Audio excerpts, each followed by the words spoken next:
Hey there. Is this thing on? I think it's on. Better be on. Otherwise, I'm just talking to myself for no good reason. Welcome. My name's Eric. I work for Brent, Ozar Unlimited. And today we're going to talk about how to restore transaction logs using the standby syntax and how that can help you in emergencies when you need to recover some data, figure out which log file has the data that you need to restore. Now, it's a DBA must to understand and know how to use this syntax and be able to, well, I don't want to say do it off the top of your head. Remembering syntax is hard work. Scripting things out a few times does help you remember that. We're going to look at a pretty simple example of how it works and how it can help you in an emergency. There are more advanced uses using syntax with stop at mark, and stop before mark, which can take either a date time or an LSN or a transaction name. And you can use that to stop at a particular point within a transaction log. That is covered in our senior DBA class. Since you're watching this video, maybe you're just not there yet. Maybe you just need to get some junior or mid-level DBA advice on how to restore a transaction log. This is a very popular thing to do with log shipping because you can offload queries to a log ship server and you can restore logs with standby, and you can allow people to report and run queries on that server because the database will be readable. Just keep in mind that when you restore logs like that, even if you use standby, when you start restoring the logs, people will get kicked out of that database. They won't be able to run their queries. Their queries will get canceled. The log restores will start piling up. And when you do that, when you use standby and you let people offload reports to log ship servers, you have to pay for it. You have to license that server as a completely licensed SQL server. There's no software assurance that allows you to have that. With software assurance, you do get the one standby server.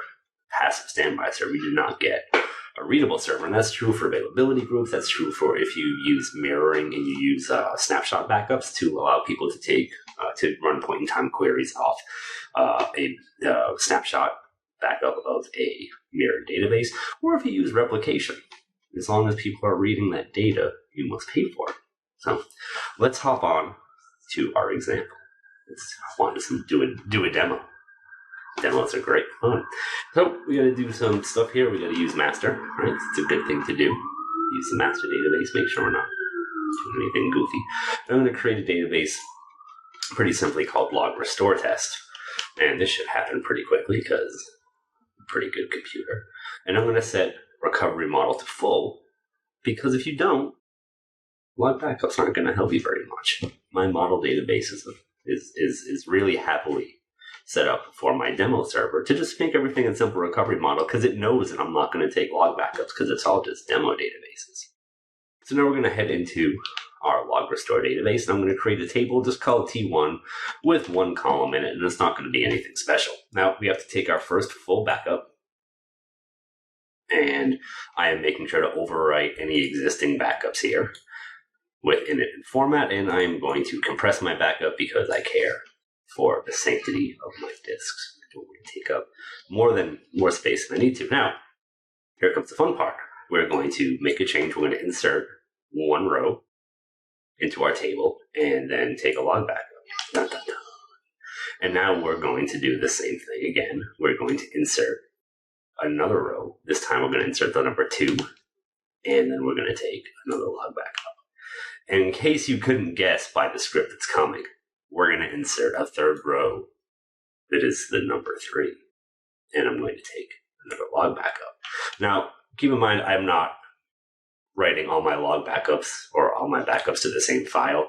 I like all my backups to be in different files because if anything happens to the disk, if anything happens to the file goes corrupt, I don't want to lose all of my backups in one shot. I would like to hopefully keep some of my backups because bad things happen. Now, we have our backup, we have our database, we have 4 backups, a full 3 logs, and we have some transaction info, right? We have some stuff that we did in there. Now I'm going to go back out of this database. I'm going to use master, and I'm going to restore the full backup.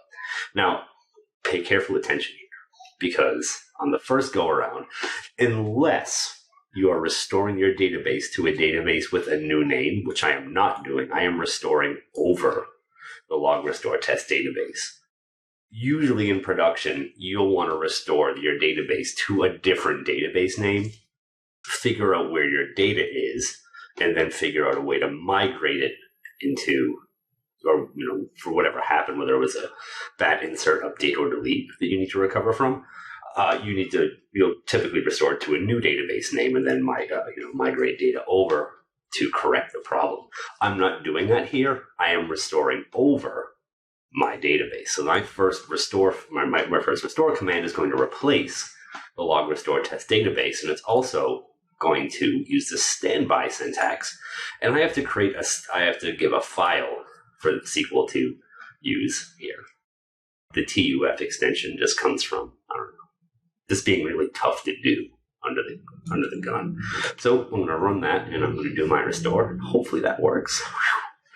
There's nothing worse than having to re-record these things.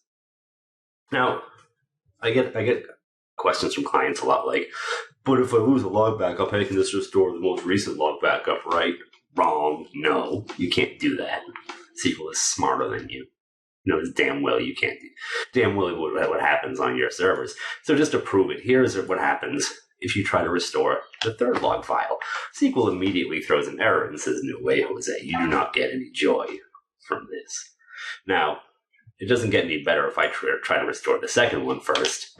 It still knows. It still tells me that the LSN is at a different place in the log file than it is in the full backup. And they're just not compatible. They're not simpatico, as you would, as you might say.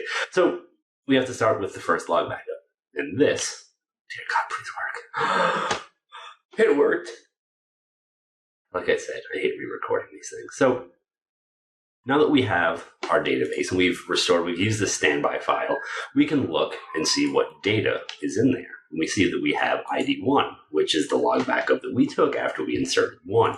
If I go back to 2 and I run this restore, and I run my query again, we now see IDs 1 and 2. Magical, right? And you can probably guess what happens. If I go and I restore this log backup, all of a sudden, we are on ID number 3. We have all of our IDs back.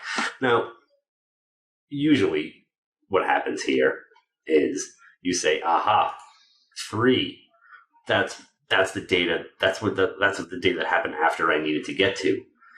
All right, let's start over again. Let's just go back to 2. But guess what? You get the same problem.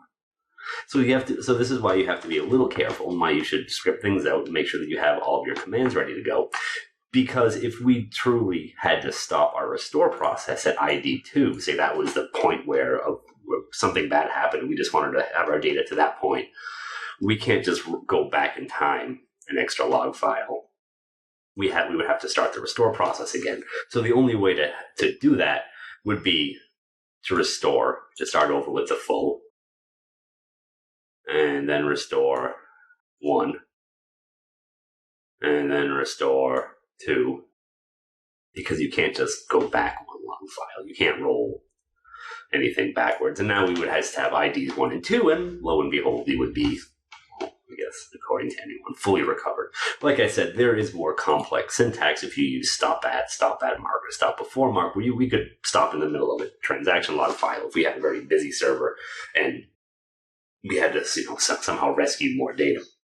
Anyway, what we do next is just bring the database back online. We restore database, log restore test with recovery. Now, it's funny, but it's sad. Every time I have to bring a database online to do this, I always start writing alter database. because alter database online. It's just something that in my head never clicks. But it's restore database, and then your database name with recovery, and that should just about do it. And once this is back up online, I'm going to do something horrible here, and I'm just going to drop the database because I don't care anymore. I don't need you. You're not my friend, log restore test. Your demo days are through. Anyway, that is a basic outline of the simplest way to restore log files using the standby command. I hope you learned something. I hope you enjoyed the video. Thank you for watching. Bye.